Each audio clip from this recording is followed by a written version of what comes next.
నరేంద్ర మోడీ గారిని మనస్ఫూర్తిగా అభినందిస్తున్నా, ధన్యవాదాలు తెలియజేస్తున్నా.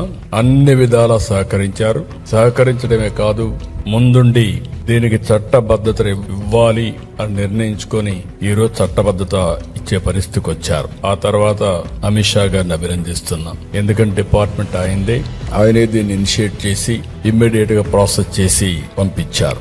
పార్లమెంట్ లో ఉండే అన్ని రాజకీయ పార్టీల ఎంపీల్ని అభినందిస్తున్నా, లోకసభ స్పీకర్ ని అభినందిస్తున్నా, రాజ్యసభ చైర్మన్ ని అభినందిస్తున్నా, కృతజ్ఞతలు తెలియజేస్తున్నా.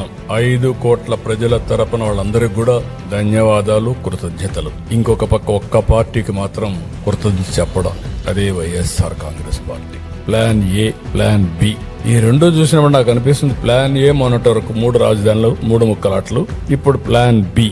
ఈ ప్లాన్ బిలో ఏం చెప్పాలనో మీరే చెప్పాలి. ఆ పేరు పలకాలంటే కూడా నాకు ఇష్టం లేదు. అదే చెప్తాను మావిగానే, అది చెప్పడం నాకు ఇష్టం లేదంటున్నా, మరిచిపోవడం మంచిది.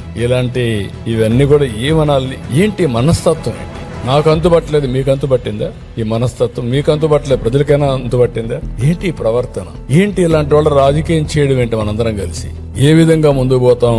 నాకైతే ఒకప్పుడు అందరూ అంటారు సైకో అంటారు, లేకపోతే ఇతనికి రకరకాలుగా మాట్లాడతాను. నేను ఎన్ని మాట్లాడదలుచుకోలేదు.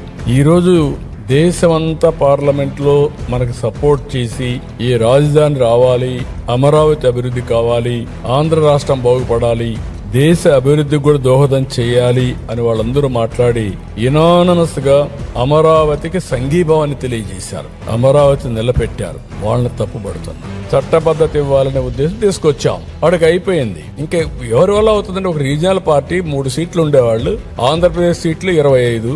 ఒకవేళ చట్టం చేసిన చట్టాన్ని తిరిగి మళ్ళా నువ్వు రాసే అవకాశం కూడా లేదు. అంటే ఇది తొగ్గులకు కూడా అదే మరి చేసి అప్పుడు చట్టాలు లేవనుకో ఆయన ఏం చెప్తే అది జరిగింది. ఇప్పుడు ఎక్కడ జరుగుతుందండి? ఇప్పుడు జ్యుడిషియరీ పెట్టుకున్నాం మనం. రాజ్యాంగ ప్రకారం చెక్స్ అండ్ బ్యాలెన్సెస్ అదే.